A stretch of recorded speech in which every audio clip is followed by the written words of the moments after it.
യമനിൽ നിന്ന് ഇസ്രായേൽ ലക്ഷ്യമാക്കി വീണ്ടും മിസൈൽ ആക്രമണമുണ്ടായി. ഇസ്രായേലിലെ വിവിധ സ്ഥലങ്ങളിൽ ആക്രമണ മുന്നറിയിപ്പ് സൈറൻ മുഴങ്ങുകയും ചെയ്തു. മിസൈൽ ആകാശത്ത് വെച്ച് തകർത്തതായി ബന്ധപ്പെട്ട വൃത്തങ്ങളെ ഉദ്ധരിച്ച് ദേശീയ മാധ്യമങ്ങൾ റിപ്പോർട്ട് ചെയ്യുന്നുണ്ട്. ഇസ്രായേൽ പ്രതിരോധ സേന ഈ ആക്രമണം സ്ഥിരീകരിക്കുകയും ചെയ്തു. ഇസ്രായേലിലെ ബെൻഗുരിയോൺ വിമാനത്താവളം ലക്ഷ്യമിട്ട് ആക്രമണം നടത്തിയതായി ഹൂത്തികളും പറയുന്നു. ബെൻഗുരിയോൺ വിമാനത്താവളത്തെ ലക്ഷ്യമിട്ട് ഹൈപ്പർസോണിക് ബാലിസ്റ്റിക് മിസൈൽ ഉപയോഗിച്ച് സൈനിക നടപടി ആരംഭിച്ചതായി ഹൂത്തി സൈനിക വക്താവ് യഹ്യ സരി ഇന്നലെ, അതായത് ചൊവ്വാഴ്ച, ടെലിഗ്രാമിൽ ഒരു പോസ്റ്റ് ഇട്ടിരുന്നു. തങ്ങൾ നടത്തിയ ഈ ആക്രമണത്തിലൂടെ നിരവധി ഇസ്രായേൽ പൗരന്മാർ നഗരം വിട്ടു പോയതായും ആ വിമാനത്താവളത്തിന്റെ പ്രവർത്തനങ്ങൾ തകരാറിലാക്കിയതായും യഹ്യ സരി അവകാശപ്പെടുന്നു. ആക്രമണത്തിന് പിന്നാലെ ആയിരക്കണക്കിന് ഇസ്രായേലികൾ അവരുടെ അഭയകേന്ദ്രങ്ങളിലേക്ക് പലായനം ചെയ്യേണ്ടി വന്നു. കൂടാതെ ഈ ആക്രമണം വിമാനത്താവളത്തിന്റെ പ്രവർത്തനങ്ങൾ നിർത്തിവെക്കാനും കാരണമായി മാറി. ഇതെല്ലാം കൊണ്ട് തന്നെ ഞങ്ങളുടെ ഈ ഓപ്പറേഷൻ അതിന്റെ ലക്ഷ്യം നേടിയിരിക്കുന്നു എന്നും യഹ്യ സരി പറഞ്ഞു. ഇസ്രായേൽ അധിനിവേശ പ്രദേശങ്ങളായ എലാത്ത്, ടെല്ലവീവ്, ആഷ്കലോൺ എന്നിവിടങ്ങളിലും ഡ്രോൺ ഉപയോഗിച്ച് ആക്രമണം നടത്തിയതായും അദ്ദേഹം പറയുന്നു. ഗാസയിലെ സൈനിക നടപടികൾ ഇസ്രായേൽ നിർത്തുന്നതുവരെ പലസ്തീൻ ജനതയെ പിന്തുണച്ചുകൊണ്ട്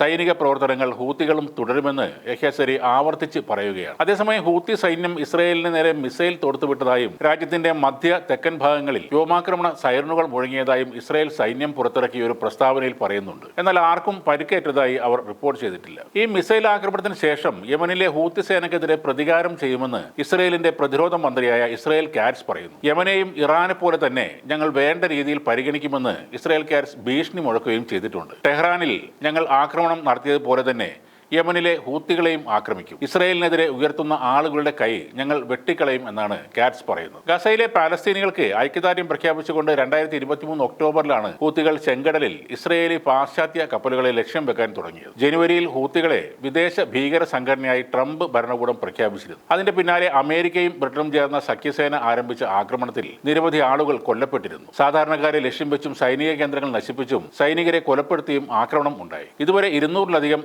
ആക്രമണങ്ങൾ ഉണ്ടായതായാണ് വൈറ്റ് ഹൗസ് പറയുന്നത്. ഹൂത്തികൾ 2023 നവംബർ മുതൽ 100-ൽ-അധികം കപ്പൽ ആക്രമണങ്ങൾ നടത്തിയിട്ടുണ്ട്. ആ കാലയളവിൽ അവർ 2 കപ്പലുകൾ കടലിൽ മുക്കുകയും മറ്റൊന്ന് പിടിച്ചെടുക്കുകയും ചെയ്തിരുന്നു. കുറഞ്ഞത് 4 നാവികരെ ഈ ആക്രമണങ്ങളിൽ ഹൂത്തികൾ കൊലപ്പെടുത്തിയിരുന്നു. ഇത് ആഗോള ഷിപ്പിങ്ങിനെ തടസ്സപ്പെടുത്തുകയും ചെയ്തു. അതോടെ കമ്പനികൾക്ക് ദക്ഷിണാഫ്രിക്കയ്ക്ക് ചുറ്റുമുള്ള ദീർഘവും ചെലവേറിയതുമായ വഴികളിലൂടെ അവരുടെ കപ്പലുകളെ വഴിതിരിച്ചു വിടേണ്ട അവസ്ഥയും വന്നു. ഇതിനിടെ ഇസ്രായേൽ ആക്രമിച്ച എവിൻ തടവറ ഇറാൻ പുതിയ ഒരു ആയുധമാക്കുകയാണ്. തടവറയിൽ ചാരപ്രവർത്തനത്തിന് പിടിയിലായ മൊസാദിന്റെ ഏജന്റുമാർ ഉൾപ്പെടെ ഉള്ളവരെ കൊലപ്പെടുത്താൻ വേണ്ടിയാണ് ഇസ്രായേൽ ലക്ഷ്യം വെച്ചതെന്നാണ് ആരോപണം. എന്നാൽ ഇതിനോടകം ഇത്തരം തടവുകാരെ അവിടെ നിന്ന് മാറ്റിയെന്നും മറ്റ് തടവുകാരെ കാണാനെത്തിയ ബന്ധുക്കളും ഉദ്യോഗസ്ഥരുമാണ് ഇസ്രായേലിന്റെ ആക്രമണത്തിൽ കൊല്ലപ്പെട്ടതെന്നും ഇറാൻ പറയുന്നുണ്ട്.